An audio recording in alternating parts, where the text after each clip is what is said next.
Very very good morning to all of you. आज की class में हम लोग डिस्कस करेंगे रॉबर्ट फ्रॉस्ट की पोएम्स का एक कलेक्शन आया था जिसका नेम था नॉर्थ ऑफ बोस्टन। जो ये कलेक्शन है नॉर्थ ऑफ बोस्टन 1904 पब्लिश हुआ था। इस कलेक्शन में टोटल 17 पोएम्स थी। जो ये कलेक्शन है नॉर्थ ऑफ बोस्टन, इस कलेक्शन को हम आ बुक ऑफ पीपल भी कहते हैं। इस कलेक्शन को आ बुक ऑफ पीपल इसलिए कहा जाता है क्योंकि इस कलेक्शन की मोस्ट ऑफ दी पोएम्स जो हैं वो डील करती हैं न्यू इंग्लैंड की थीम को डील करती हैं। न्यू इंग्लैंड इंग्लैंड का वो एरिया है जहाँ पर फार्मर्स रहते हैं, जहाँ पर खेती किसानी की जाती है, जहाँ पर साधारण लोग रहते हैं, जहाँ पर फार्मर्स रहते हैं, जहाँ पर यांकी फार्मर्स रहते हैं। तो जैसा कि इस कलेक्शन की जो पोएम्स हैं वो फार्मिंग को डील कर रही हैं, खेती किसानी को डील कर रही हैं, साधारण लोगों की लाइफ को डील कर रही हैं, इसलिए इस कलेक्शन को आ बुक ऑफ पीपल भी बोला जाता है। एक अमेरिकन राइटर पोएट हुआ है एजरा पाउंड, उसने इस कलेक्शन का रिव्यू लिखा था। इसको भी आप लोग लर्न रखिएगा। नॉर्थ ऑफ बोस्टन का जो ये कलेक्शन है, इस कलेक्शन की जो मोस्ट ऑफ दी पोएम्स हैं वो ड्रामेटिक मोनोलॉग और डायलॉग फॉर्म में लिखी गई हैं।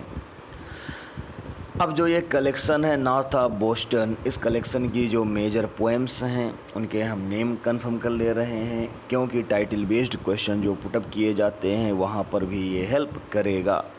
यहाँ पर एक पोएम है मेंडिंग वॉल जो कि एग्ज़ाम के पॉइंट ऑफ व्यू से बहुत ज़्यादा इम्पॉर्टेंट है, जिसको इन डेप्थ हम लोग डिस्कस भी करेंगे। The death of the hired man भी वर्क है। आफ्टर एप्पल पिकिंग भी है जो कि इम्पॉर्टेंट वर्क है। The mountain the fear home burial, ये कुछ मैंने यहाँ पर मेजर पोएम्स रखी हैं इस कलेक्शन की। यद्यपि इस कलेक्शन में टोटल 17 पोएम्स हैं, 17 पोएम्स हैं, लेकिन इस कलेक्शन में मैंने कुछ मेजर पोएम्स रखी हैं जो कुछ भी इम्पॉर्टेंट हैं, जिनकी टाइटल इम्पॉर्टेंट है और जिनका इन डेप्थ डिस्कस करना है। मेंडिंग वॉल और आफ्टर एप्पल पिकिंग वो भी इस कलेक्शन का मैंने यहाँ पर मेंशन किया है। तो आज की क्लास में हम लोग स्टार्ट करते हैं इसी कलेक्शन में पब्लिश हुई पोएम जिसका नेम है मेंडिंग वॉल। मेंडिंग वॉल जो है वो रॉबर्ट फ्रॉस्ट की पोएम है और इस पोएम को पब्लिश किया गया था नॉर्थ ऑफ बोस्टन का जो ये कलेक्शन आया था 1914 में। इसी कलेक्शन में ये पोएम पब्लिश हुई थी। एक फ़िलासफ़र हुई हैं जिनका नेम था ओनोरा ओनील। ओनोरा ओनील ने इस पोएम को यूज किया था अपना प्रीफेस लिखने के लिए जस्टिस अक्रॉस बाउंड्रीज़ का। मीन्स फिलासफर ओनोरा ओनील का एक वर्क है, एक बुक है जिसका नेम है जस्टिस अक्रॉस बाउंड्रीज़। इस वर्क का प्रीफेस लिखने के लिए ओनोरा ओनील ने मेंडिंग वॉल पोएम को यूज किया है। ठीक, जो ये पोएम है वो डील करती है नेबरली रिलेशन जो होते हैं, पास पड़ोस के जो संबंध होते हैं उन पर आधारित है एक कविता मेंडिंग वॉल। मेंडिंग वॉल का मतलब सिंपली होता है दीवार का निर्माण करना, बाउंड्री का निर्माण करना। जो खेत होते हैं, जो फील्ड होते हैं, तो एक फील्ड को दूसरी फील्ड से अलग करने के लिए, एक पर्सन के खेत को दूसरे पर्सन के खेत से अलग करने के लिए बीच में जो बाउंड्री बनाई जाती है, वॉल बनाई जाती है, उसी को हम मेंडिंग वॉल कहते हैं। तो रॉबर्ट फ्रॉस्ट यहाँ पर जो है वो बता रहा है कि रॉबर्ट फ्रॉस्ट का जो पड़ोसी था, जो कि हमेशा दीवार बनाना चाहता था, खेतों के बीच में दीवार बनाना चाहता था, वो हमेशा आ जाता था जैसे ही दीवार गिरते थे या दीवार में कोई प्रॉब्लम होती थी राइटर के पास में कि चलो हम दीवार फिर से बनाते हैं। तो राइटर यहाँ पर डिस्कस कर रहा है क्या हम लोगों के बीच में बाउंड्री की ज़रूरत है, क्या हम लोगों के बीच में दीवार की ज़रूरत है। नेचर में भी कोई ना कोई फोर्स ऐसी है जो नहीं चाहती है कि हम लोगों के बीच में दीवारें हों। तो चलिए इस पोएम मेंडिंग वॉल को इन डेप्थ हम लोग डिस्कस कर ले रहे हैं। कंप्लीट टेक्स्ट मैंने यहाँ पर रख दिया है, आप लोग कंफर्म कर लीजिएगा। देखिएगा, रॉबर्ट फ्रॉस्ट यहाँ पर कहता है समथिंग, कुछ ना कुछ देयर इज़ है, समथिंग देयर इज़, कुछ ना कुछ है, दैट जो does not love a wall, जो दीवार पसंद नहीं करता है। रॉबर्ट फ्रॉस्ट कहता है कि नेचर में कुछ ना कुछ तो है जो दीवार पसंद नहीं करता है। और जो ये नेचर होती है सेंड द फ्रोज़न ग्राउंड, ये ग्राउंड में फ्रोजन सेंड कर देती है, मतलब मैदान को, मतलब खेत में सीलन ले आती है, ग्राउंड को फ्रोज़न कर देती है, उसमें नमी आ जाती है, उसमें सीलन आ जाती है। स्वेल अंडर इट, और जो ये दीवार होती है उसके नीचे की मिट्टी जो होती है वो स्वेल हो जाती है, वो फूल जाती है। फिर क्या होता है, उस पर सूरज की रोशनी पड़ती है, जिसकी वजह से क्या होता है, जो बोल्डर्स होते हैं जो बड़े बड़े पत्थर होते हैं जिनको हम दीवालों में यूज करते हैं, तो वो वो गिर जाते हैं। यहाँ पर राइटर कह रहा है कि नेचर में कुछ ना कुछ तो है जो हम लोगों के बीच में दीवार पसंद नहीं करता है, इसीलिए नेचर जो होती है वो ग्राउंड को फ्रोज़न कर देती है, ग्राउंड में नमी ले आती है। ग्राउंड की जो मिट्टी होती है, दीवार के नीचे की जो मिट्टी होती है उसमें स्वेलिंग आ जाती है, मिट्टी फूल जाती है। फिर सूरज की रोशनी पड़ती है, जिससे कि जो बोल्डर्स होते हैं, पत्थर होते हैं दीवार की बाउंड्री के, वो स्पिल हो जाते हैं, वो ढह जाते हैं, वो गिर जाते हैं। एंड मेक्स गैप्स, और इस तरीके से बाउंड्री जो होती है, दीवार जो होती है, उनके बीचों में सुराख हो जाती हैं, गैप हो जाती हैं। और ये गैप इतने बड़े बड़े हो जाते हैं, even two can pass Everest, कि 2 पर्सन जो हैं वो एक साथ वहाँ से निकल सकते हैं। मतलब कोई ना कोई फोर्स है नेचर में जो नहीं चाहती है कि हम लोगों के बीच में दीवार बने, इसीलिए जो नेचर होती है वो ग्राउंड में सीलन ले आती है, ग्राउंड की जो मिट्टी होती है उनमें सोइलिंग आ जाती है, फिर सूरज की रोशनी पड़ती है, बाउंड्री के पत्थर जो होते हैं वो गिरने लगते हैं, खेतों में जो मेढ़ बनाई जाती है, बाउंड्री बनाई जाती है, उनके पत्थर गिरने लगते हैं, और दीवार के बीच में बड़े बड़े सुराख हो जाते हैं। सुराख इतने बड़े बड़े हो जाते हैं कि 2 पर्सन एक साथ निकल सकते हैं। फिर रॉबर्ट फ्रॉस्ट कहता है the work of hunters is another thing. Robert Frost कहता है कि दीवार में जो ये सुराख बने हुए हैं, बड़े बड़े सुराख बने हुए हैं, ये हंटर्स का काम नहीं है, ये शिकारियों का काम नहीं है। I have come after them and made repair.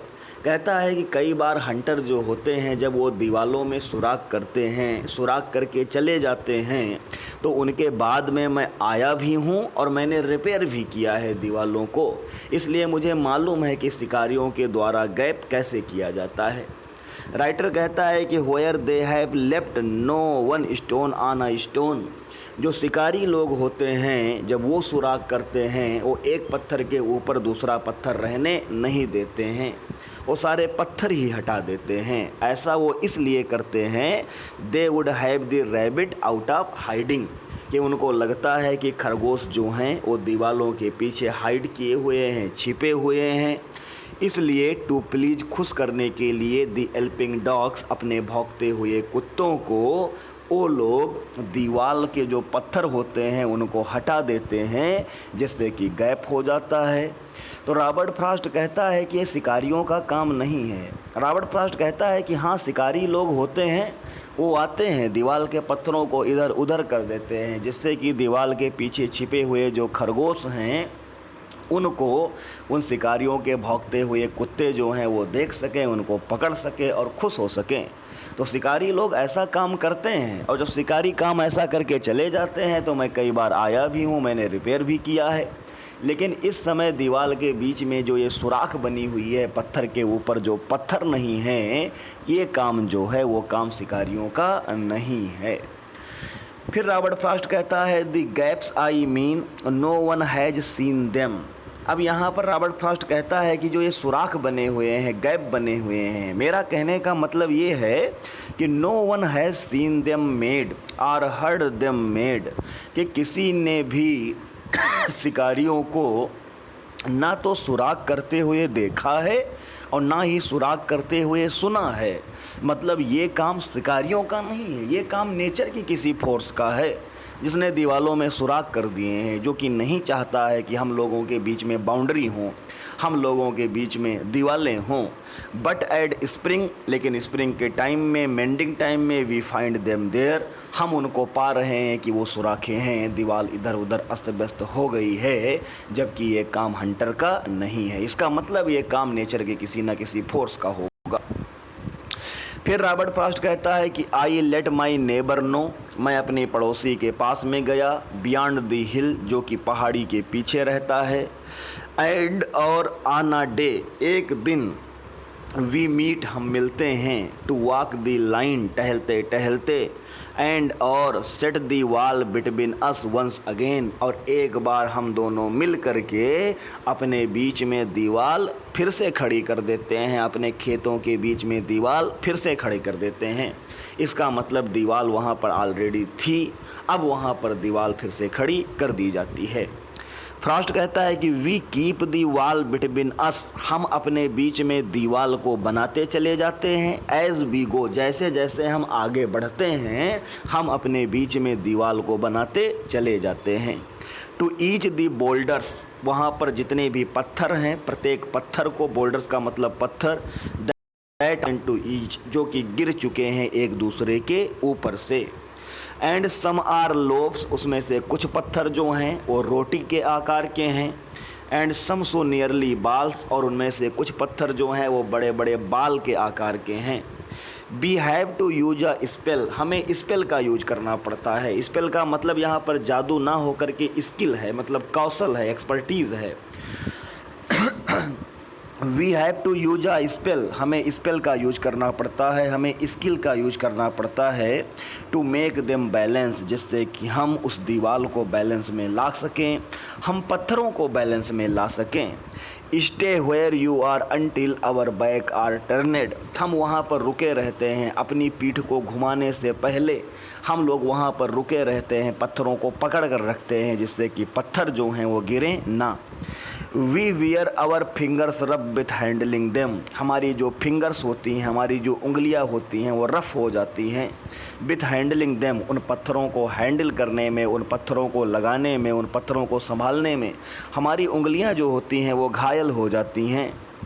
फिर रॉबर्ट फ्रॉस्ट कहता है, ओ अरे, just another kind of outdoor game, जो ये हम दोनों कर रहे हैं ये एक तरह का आउटडोर गेम है जो कि घर से बाहर खेला जा रहा है।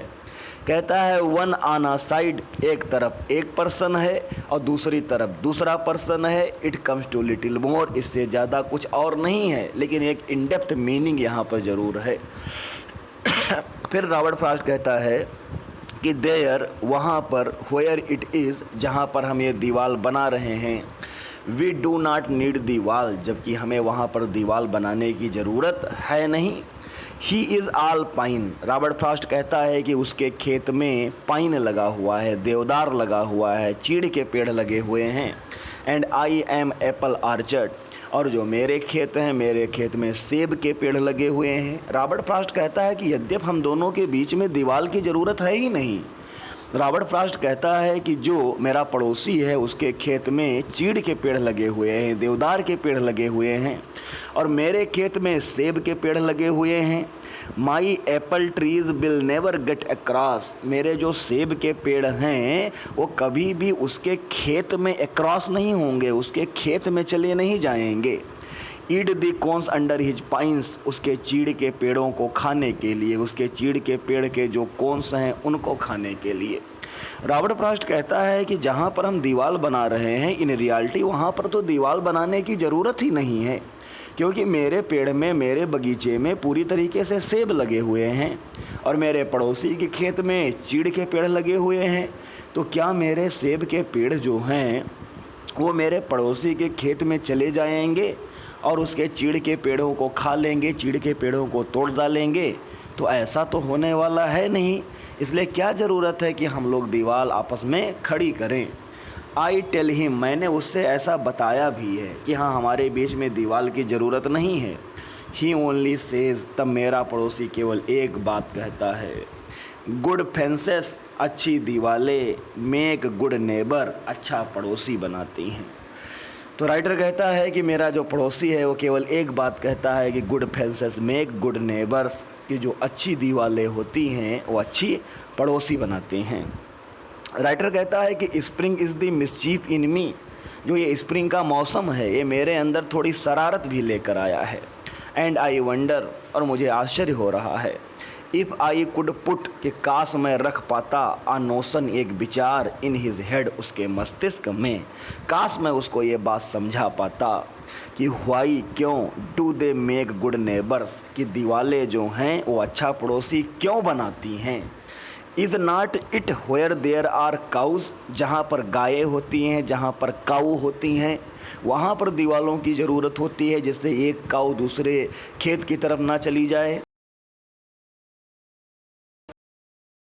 नहीं है जिससे कि कुछ नुकसान होगा। फिर ये दीवारें अच्छा पड़ोसी कैसे बनाती हैं। राइटर कहता है कि before I built a wall, मैं एक दीवार बनाऊं उससे पहले I had asked to know, मुझे ये जानने की ज़रूरत है कि व्हाट आई वाज वॉलिंग कि मैं दीवार के अंदर क्या रख रहा हूँ, आर वॉलिंग आउट और मैं दीवार के बाहर क्या रख रहा हूँ। मतलब क्या है जिसको मैं दीवार के अंदर कर रहा हूँ, क्या है जिसको मैं दीवार के बाहर कर रहा हूँ, मैं क्या अलग कर रहा हूँ, मुझे ये जानने की ज़रूरत है। एंड और to whom I was like to give offence, and to whom और क्या है, I was like to give offence जिसको मुझे अफेंड करना है, जिसको मुझे प्रोटेक्ट करना है, वो है क्या जिसके लिए मैं दीवार बना रहा हूँ। फिर राइटर कहता है समथिंग कुछ ना कुछ है, there is that does not love a wall, कुछ ना कुछ है जो दीवार पसंद नहीं करता है। डैट वांट्स इट डाउन, वो चाहता है, नेचर चाहती है, दीवालों को गिराना चाहती है। फिर राइटर कहता है आई कुड से, मैंने कहा, एल्प्स टू हिम कि ये नेचर का काम है। एल्प्स का मतलब नेचर का ही पार्ट, ये नेचर का काम है, जो दीवालों में ये होल हुए हैं ये नेचर का ही काम है। वो नहीं चाहते हैं कि हम लोगों के बीच में दीवारें हों, ऐसा मैंने उससे कहा भी। But it is not Alps exactly and I had rather he said it for himself, तब उसने खुद से कहा कि नहीं नहीं नहीं, ये एल्प्स का काम एग्जैक्टली है ही नहीं। राइटर कहता है आई सी, मैं देख रहा हूँ, हिम उसे, अपने पड़ोसी को, देर वहाँ पर, ब्रिंगिंग लाते हुए, आ स्टोन स्टोन को, फर्मली अच्छे से पकड़ करके, बाय द टॉप ऊपर रखते हुए, इन ईच हैंड हर हाथ में उसके पत्थर हैं, स्टोन हैं, लाइक ऐसा लग रहा है, एन ओल्ड स्टोन सेवेज्ड आर्म जैसे कि ये कोई पुराना योद्धा है जो अपने हाथों में पत्थर लेकर के चलते थे लड़ाई करने के लिए। राइटर कहता है कि ही मूव्स इन डार्कनेस, मेरा जो पड़ोसी है वो अंधकार में मूव कर रहा है, डार्कनेस में अपनी लाइफ को जी रहा है। As it seem to me, जैसा कि मुझे प्रतीत हो रहा है। नॉट ऑफ वुड्स, केवल ये जंगल जो हैं वही डार्क नहीं हैं। And the shade of tree, और पेड़ों की जो छाह है, जो शेड है, केवल वही डार्क नहीं है। मेरा जो पड़ोसी है वो भी डार्क में अपनी लाइफ को स्पेंड कर रहा है, अंधकार में अपने जीवन को व्यतीत कर रहा है। रॉबर्ट फ्रॉस्ट कहता है कि he will not go behind, मेरा पड़ोसी पीछे नहीं हटेगा, हिज फादर सेइंग, अपने पिता के द्वारा कही हुई बात से। And he likes having thought of it so well, और वो इस विचार को हमेशा अपने मस्तिष्क में अच्छे से रखना चाहता है। ही सेज अगेन, मेरा पड़ोसी दोबारा मुझसे कहता है कि good fences make good neighbour, कि जो अच्छी दीवारें होती हैं, अच्छी बाउंड्री होती हैं, वो अच्छा पड़ोसी बनाती हैं। तो इस तरीके से जो ये मेंडिंग वॉल पोएम है, जो कि इम्पॉर्टेंट पोएम है एग्ज़ाम के पॉइंट ऑफ व्यू से, आज की क्लास में मैंने इसको कंफर्म कर दिया है। तो आज की क्लास के लिए इतना ही। Thank you very much to all of you.